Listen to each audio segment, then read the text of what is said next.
One of the things that I am most proud of in terms of my culture is the fact that I am from the Caribbean, St. Vincent and the Grenadines in the West Indies.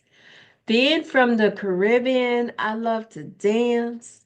Well, everybody knows I love to dance anyway. Yeah. I love to dance. I love the foods.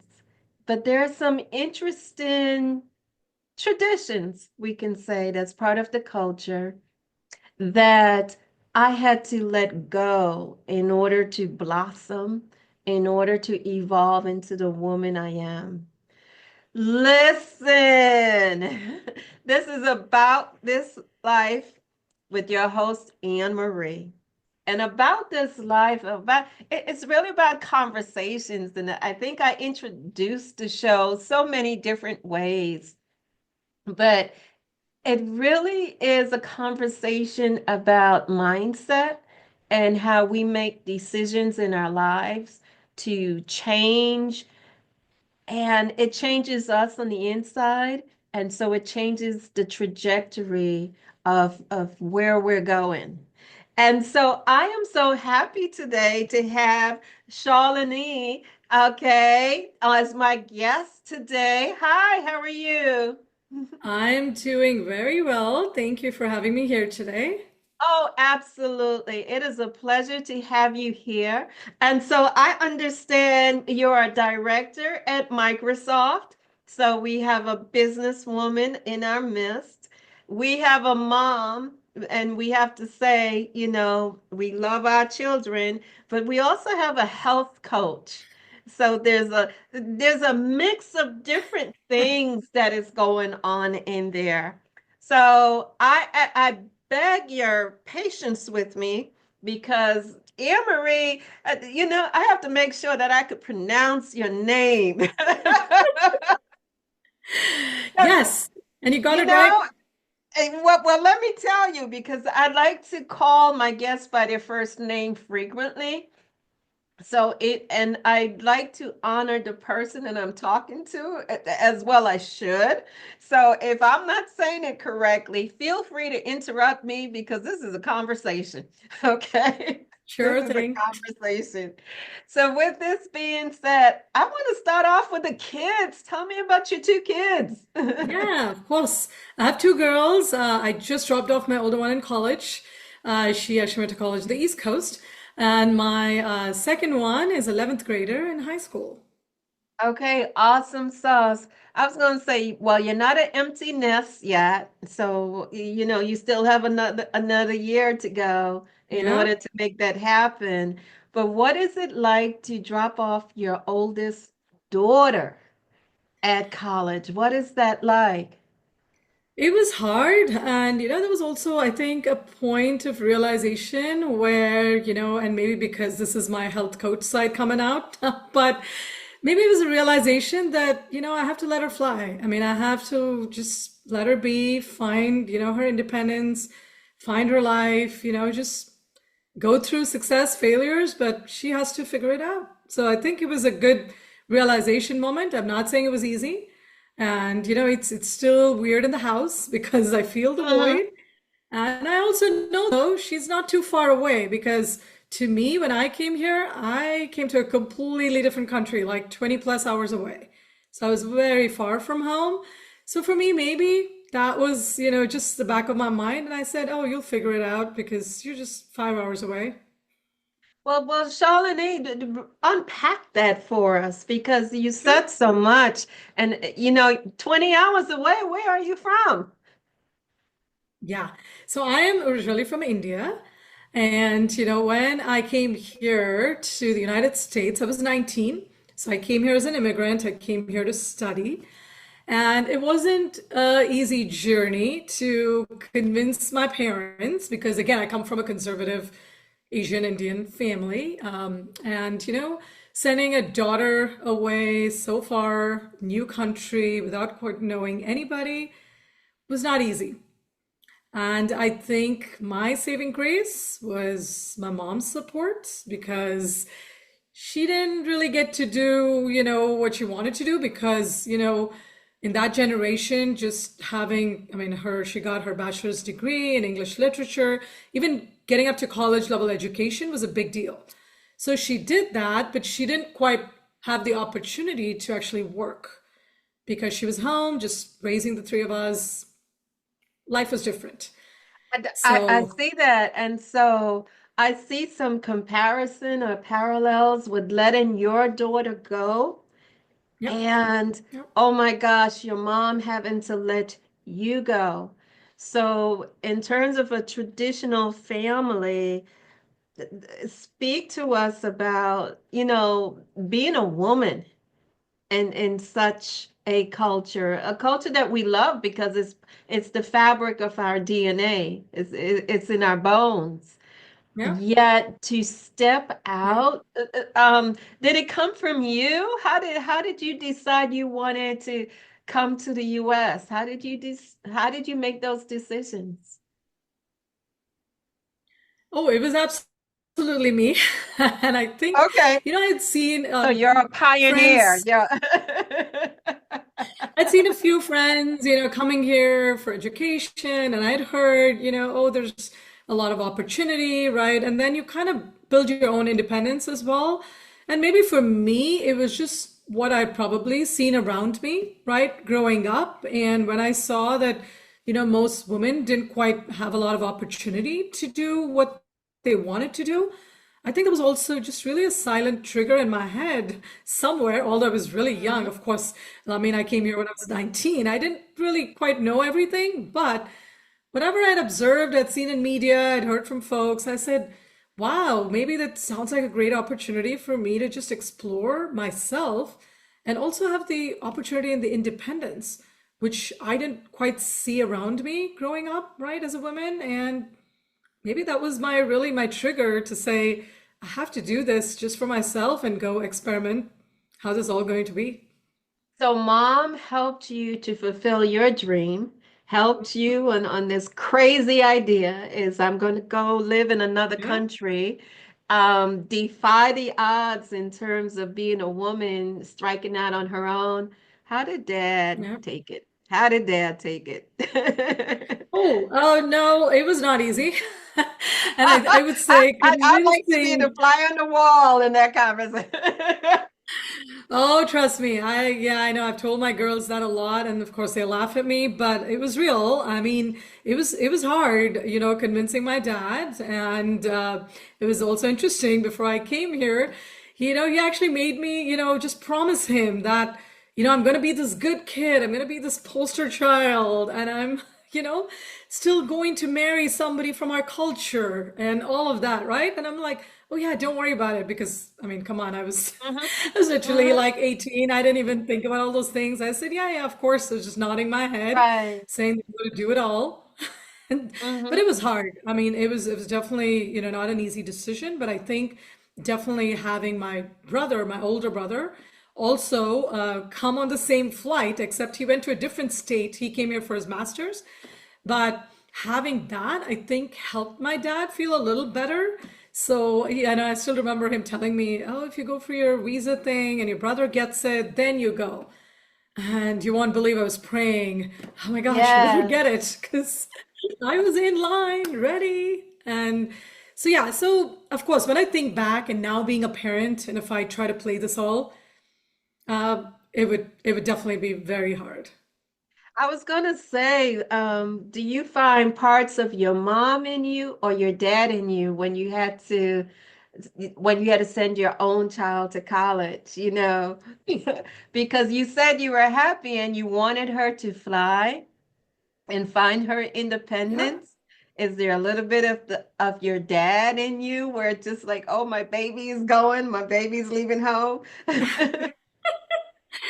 Oh, absolutely. I mean, I just can't lie, but it was definitely, a bit of both, right? Because for one, I knew she had to just go do her thing. She has to go figure this out. But at the same time, of course, I was thinking, oh my gosh, this is going to be somewhere on the other side of the country and I don't know anyone, right? So it was literally going through the same emotions, except this is much closer. So Mm-hmm. I think that was a Mm-hmm. saving grace in all of this, right? But Yeah, the emotion's still the same. The emotion's still the same. Here it is a generation later. I'm a And mom. Mhm. yes, and now you're a mom, so now you're kind of in their shoes and ushering that. Exactly. Microsoft is a powerhouse of a corporate name in the Hmm. US. It is known for its Yeah. innovation in technology and um, America can be patriarchal too, as we're Mm. finding out in this consequential time after going through an election. As a woman, in Yep. terms of attaining the status of director, and you can let us know director of what, like, are you IT, are you human resources, Yep. are you, director? Yep. As a woman, what was that Hmm. experience like for you? Oh, that's a long I, I, answer, but I get so I deep, think I for me, tell you. again, That's for what. one,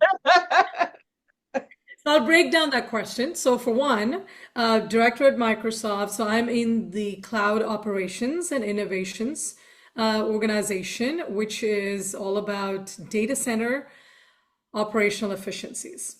So that's the high level of You're gonna that, have to right? break that So down in it's English to me because I don't understand. And I'm one of those people who I'm so challenged by technology. sure, I no wait, worries. So I mean, where stop? That's me. no worries, no worries. So, I mean, we all know AI. We all hear about Yeah. that. We all know ChatGPT. We know all of this, right? So, where's all of that built, right? That's all in the data centers. Data Hmm. centers are like huge. Think of it, I mean, simplistically, think of it as huge buildings where you house huge clusters and servers, right? And all of these hardware racks, of course, with software to run all of this processing, to give us all this power. Yes. Okay, so that's a data center. So I very got you. simplistically, I'm with you. a huge Okay. building. So for me, my role again, and that's huge, right? Because of course there's so many different divisions, so many different roles. But my specific role is, in the data center, how do I improve certain operational manual procedures and digitize and transform that? So Okay, so that's, procedures so that employees can follow a certain protocol. yep. So it's, I mean, again, yes, to break it all down. Further down, yes, the people working in the critical environment, the technicians, they have a bunch of like paper things that they all work out of. How do we standardize? How do we digitize? How do we transform all of that, right, to drive efficiencies in their time, cost, everything for the company and for the individual? Okay, so Shalini, it sounds like you use a lot of brain power in terms of analysis, in terms of making assessments, needs assessments, and problem solving, troubleshooting, handling, decision making, and the whole shebang, right? Yep. Uh, how do you balance that? Okay, especially living and operating in a digital world with being a health coach. I mean, how do the two go together? Because one would say, well, let me not say, you say. How do you balance being health coach and working in this massive digital, innovative space that we are now in? Yeah, that's a great question, and I'll break it down very simplistically. We're all just human, we're all souls. That mind body connection, I think, is literally what all will take us through life, right? Mm-hmm. And for me, I always come back to that as basics, right? And of course, having a job, I mean, doing all of this, of course, it's important because you got to challenge your brain, you got to pay the bills. I mean, there's all these practical aspects, right, of it. And for me, I think, the wellness part of it just perfectly weaves into my world, is how I think about it, because it helps me just recenter myself. It helps me bring my focus. Like when I'm at work, I'm at work.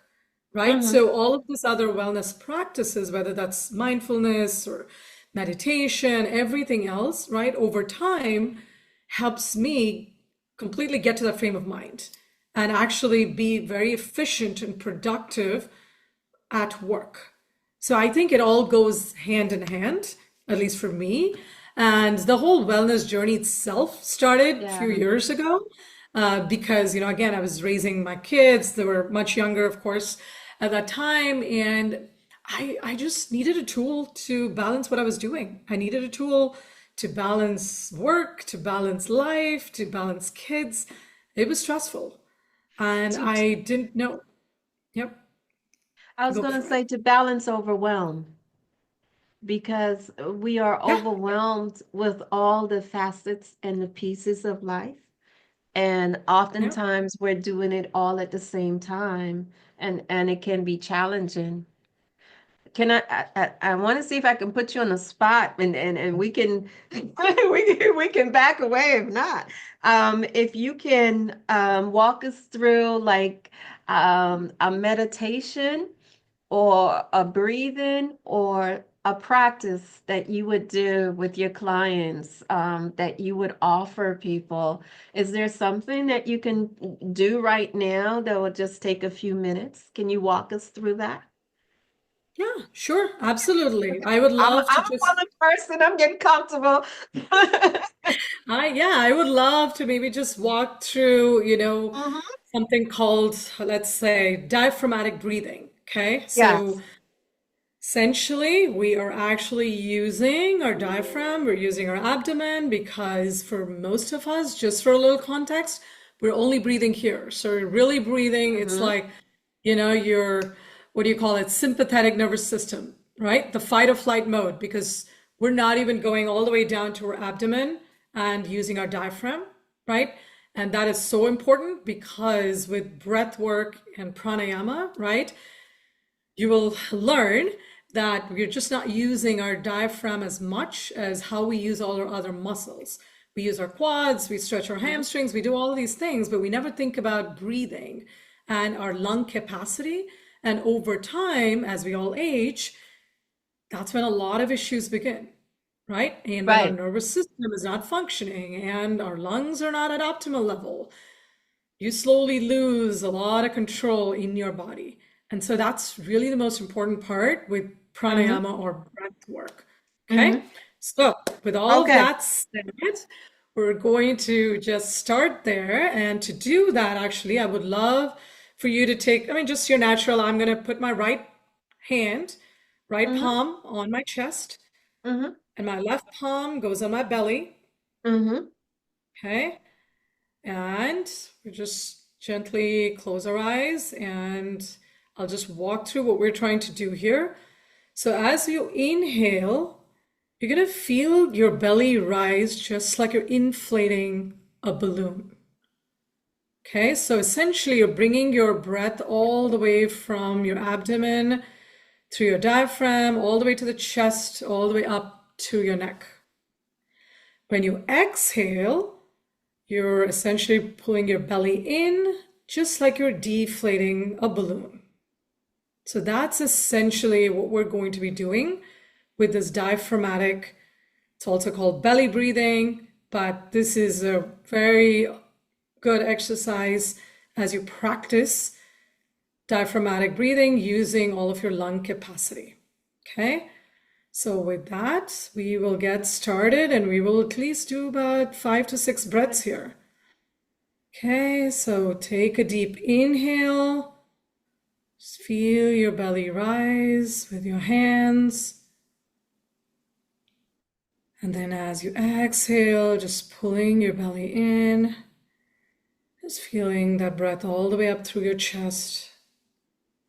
Again, inhale. Feel your belly rise with your hands. And then slowly exhale, pulling your belly in. Again, inhale, feel your belly rise. And exhale, pulling your belly in. We'll do three more at your own pace. Okay.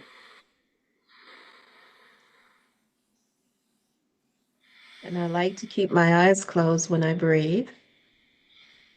Yep, absolutely.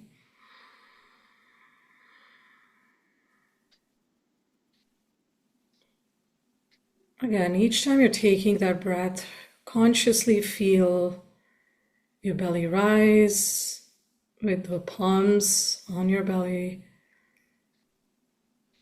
And then as you exhale, feel that belly contract and you're breathing up all the way expanding through your chest.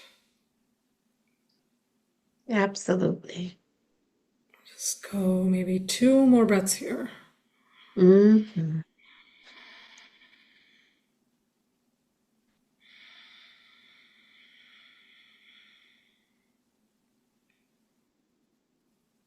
And wherever you are, just continue with one last breath. And then just gently release your hands and maybe just stay with your eyes closed. Mm. Just a couple of minutes, just connect, bringing back your habitual breath, As we're connecting, doing this, I'm sorry, go ahead. just connecting with your calm.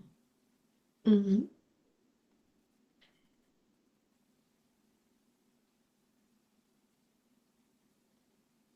Okay. Gently open your eyes when you're ready. As I'm doing this, one, you and I talked before the recording started, and I was stuck in traffic. So this has it calms your vagus nerves, your nervous system, Mm-hmm. and all of the things, right? Yeah. And it brings you down. But if you notice, I naturally start doing circles, Mm. like I'm going round and round, and I just reversed. And I wonder why I do that. Mm. You Um, know, there's a some things are there's a just natural. yeah, there's a wonder. It's almost like a rocking Mm. or soothing and shifting the energy. Mm. Yep. Yep. And so I thank you for demonstrating this practice. Um, Another person that I follow who also uses the practice is Dr. Thema Bryant. Mm. And she is an amazing superwoman, a minister, and therapist as well. So there is credibility and there's something to our breath Yeah. Oh, yeah. and Mm-hmm. how our breath, could you speak a little bit? We know the physical calmness because we Mm-hmm. just did it and you walked me through it. And I can tell you as I was doing it, for example, my shoulders, like I Mm-hmm. was probably like this when I started, my shoulders eased into it. So we know the physical change that happens. Can you speak a moment how breath helps with the emotional regulation? Uh, Mm-hmm. Because there's a lot of stress. So talk about the emotional regulation we might experience Yep. just by adapting, the practice of breathing from a diaphragm. Yep, absolutely. I mean, for one, even the word pranayama, right, comes from the Sanskrit word. So it is, again, Sanskrit is one of the ancient languages that Hmm. originated back in India. And that's how yoga as well came about. So when you just think about the word pranayama itself, and if I break that word down, prana means our vital life force, which is breath, because obviously without it, none of us will be here, Right, right? right. And then ayama in that word itself means regulation or extension of breath. And when you Mm, think about that for a moment, just exactly what we did, right? And when you talk about extension, it's the vertical extension, right? Because you're going all the way from your abdomen all the way up, right? And it's also the horizontal because when you practice this more often, and there are a lot of different pranayama or breathing techniques, right? What we just did It's just one, but there are Right. several of these. But then that's what the term itself means, which is the vertical and the horizontal expansion of breath in your body and how you start connecting and feeling it over time just helps you relieve stress. And again, I mean, Yes. this is a very deep topic, right? Because stress can mean different things to different people, right? And there is short-term stress. Yes, of course, we all have a deadline, we have a deliverable. That's it's all good, part of life. We all Hmm. need that, right? But there's also, of course, trauma, which is completely different. And that takes, a completely different way of letting those emotions out of your body. So I feel like it's so important also to distinguish the two because sometimes people just mix up the words. Well, talk about stress and trauma. What's the difference? Yeah. So I'll tell you. So stress is like I just said, it's just one of those, responses of the body, right? Which is normal because it's Hmm. short term. Right. Okay. When you think about trauma, you're a different person before an incident or a series of events happen. And you're a different person after that experience. Mm. And that trauma experience is very deep. And again, that could be abuse, it could be violence, it could be death, grief, somebody passing away who's close to you, right? Right. All of those things. But that is a much layered emotional thing in the body. And going through that trauma informed, yoga. I know I'm just Yeah. at the tip of the iceberg, but there's a lot to learn in that space, right? But that's when I realized almost, I mean, research says about 70% of us will go through some sort of trauma in our life at some Well, point. hello. I mean, it could be deep, it could be not deep, it could be mediocre, whatever that is. But Just by being alive. so yeah, so there you go. So, it's just again, it's one of those things we will all experience and definitely stress because I mean we all go through it and there's again, that's where there's a balance of even stress, right? You use tools. I think about it as tools. I think about these Right. as wellness Right. tools, right? Like whether that's yoga, whether that's meditation. And maybe for some people that's just going for a run, or maybe for some people that's just, doing a different form of exercise, right? Or dancing, whatever that is. But there's some way to release those stress hormones from our body. Right. And so for me, again, I mean, and it's not easy when I say breath work because it takes a lot of practice. Right. And I know that even just with my own spouse, right? It's like, oh, sitting for 5 minutes is a big deal because we're just not conditioned. I mean, we're just not trained to Of be that course. way. Right. We got to And we're go. We always have to go to work, multitasking get it done. and we're always on the phone or whatever. I mean, we're always multitasking about thinking about so many things. So even starting at that place of meditation, that's why we start the most basic meditation with breath work. Because when you're at least focusing on your breath, your mind is not, well, it's still a monkey mind, but at least you're not racing around, thinking about 20 other things at the same time, because you're Mhm. trying to bring that focus to your breath. So that's like the starting point of meditation. And how do you even connect with that breath, which eventually you get better at it? It's a toolkit. So you know when you're stressed, you know when something's not going your way, you know when to take a deep breath, you know when to say, all right, I have to let this go. And I'm not going to hold on to something, right? So I know it's easy to say these things, but it's a training of our mind. It's training over And time. I'm listening and I am absorbing because you began with the mind, body, soul connection. Yes. Okay? And how they're interrelated. They're not separate entities, but they are Mhm. together.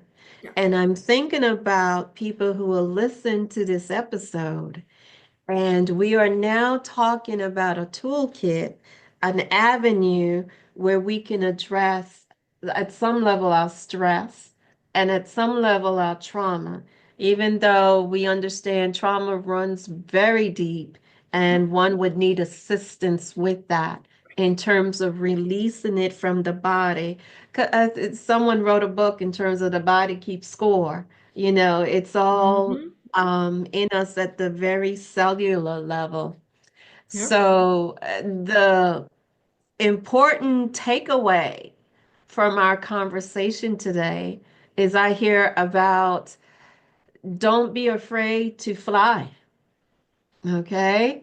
Because Yes. literally and metaphorically, because you flew over an ocean Yes, absolutely. Yeah. at Yeah. 18, 19 years old to come Oh, here and for guess what? I flew from a very warm country to Michigan, and it was the first time I was seeing snow in my life. So there you go. Add more to the mix. yes, and for that shocking experience of cold. The shocking Yes. experience. So literally to fly in a plane, but also metaphorically to fly towards your independence. So you weren't running away from anything because it sounds like, you come from a loving family, as you were running towards something, and now you have this legacy that you have given to your daughter, which I'm sure is going with a lot of prayer. Oh, yeah, of course it is. There is daily prayer. There is prayer. Absolutely. And so, just in wrapping up, just in thinking of how we want to help people who are listening, you mentioned resilience Hmm. as a key component of who you are. Hmm. Share with us a story about being resilient because we all get encouragement from hearing how people were resilient through Hmm. circumstances. Oh boy, I think many different examples. But again, going back to, coming, to a new country, trying to figure out all of this, define my own identity, like pick up things, like figure out financial independence, figure out education, the system, getting a job, right? I mean, standing up for myself. And then, of course, as a mom, right? And having kids, obviously, I had them, when I was pretty young, which is a good thing now because now I'm like, all right, I gotta, check my boxes. But, going through that journey, I don't know if I had obviously all of that maturity or that experience that I can talk to now. But when I went through that and they were much younger, there was a lot of days where I didn't know what I was doing. And there were a lot of days where, I would just cry because I didn't know how to manage this. I didn't know how to handle myself. And, and each time, I guess it was again the prayer, it was that, the source above, I think, that I would just find strength, I would find hope, and that kept me going. And that was also a reason why, I found yoga, I found meditation, and I also very strongly believe the universe has a reason to bring things in your life when you need Mm-hmm. something. And Mm-hmm. I think it was just perfect timing. I couldn't ask for anything better. And I think all of those were just examples of resilience, just, fighting through life, fighting through just challenges, and still standing up and saying, nope, I'm going to get through this because I came here for a reason and I can get through this. Okay. Okay. So, how would you finish this sentence? I used to believe, but now I believe. How would you fill in that sentence? I used to believe that I needed external validation. I Wow. now Wow. believe that I am enough as long as I, hold true to my values and my ethics and, welcome love, kindness, and respect. I'm good enough. So you have evolved and you used to believe, ooh, this is where the conversation is getting serious. I know, right? I'm just like, I know, Yeah, I'm just going with the flow. I'm just talking my mind, and yep, this is what I feel right now. exactly. And I love that, but I know that you do have to go, but I love that response that you give Thank because it you. shows a woman who has evolved. And your experience of coming to a brand new country and having to navigate and make your way in terms of showing strength and resiliency in doing so. So, how would people get in touch with you? How would people reach out to you if they want to connect, to follow you on LinkedIn or something of that sort? Sure, absolutely. I mean, of course, I have a long name, and I'm sure you're going to share that Yes, information, but individuals can reach out to me through my website. That's www.mindspacejourney.org. That has a link to my Instagram where you can find me or reach me. And, I'm currently definitely coaching individuals, right, through just yoga, pranayama, and just figuring out, what is that mind body connection for themselves. So I'm more than happy to, just respond to any inquiries of how I can help. absolutely, absolutely. So, my guest today has been Shalini, and you tell me if I'm pronouncing it correct because I Shalini, want to be correct. I Shalini, know, you know, fine. Shalini. And I want to say what we take the takeaway from our conversation is that we're enough and we can reach out to and find the right tools that help us in terms of creating a life that we want to Yeah. move forward. So I would like to just thank you sincerely because on About This Life, we are changing our lives one day at a time. So thank you so much Thank you for so sharing. much. Thank you for Okay. having me. Oh, absolutely. Absolutely. And I want our listeners to know to watch the show. We stream on all of the platforms. I'm on YouTube. About This Life actually is on YouTube. That's a big deal for me, by the way, because I was doing just audio for a while. So I'm pleased to say that I, the show is on YouTube. So we hope that you will subscribe, that you will listen, subscribe, and follow. Okay, so this is Anne Marie signing off about this life where we are changing our lives one day at a time. Thank you. Thank you.